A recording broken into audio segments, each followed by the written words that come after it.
কতবার যে আমি তোমাকে স্পর্শ করতে গিয়ে গুটিয়ে নিয়েছি হাত, সে কথা ঈশ্বর জানেন।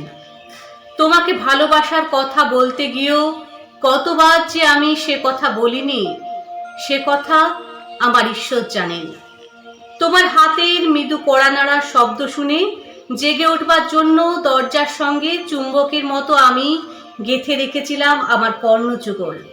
তুমি এসে আমাকে ডেকে বলবে, এই ওঠো, আমি আমি আর আমি একে শুনলাম।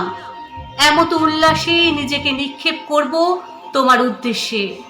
কতবার যে এরকম একটি দৃশ্যের কথা আমি মনে মনে কল্পনা করেছি, সে কথা আমার ঈশ্বর জানেন। আমার চুল পেকেছে তোমার জন্য, আমার গায়ে জ্বর এসেছে তোমার জন্য। আমার ঈশ্বর জানেন আমার মৃত্যু হবে তোমার জন্য। তারপর অনেক দিন পর একদিন তুমিও জানবে আমি জন্মেছিলাম তোমার জন্য, শুধু তোমার জন্য।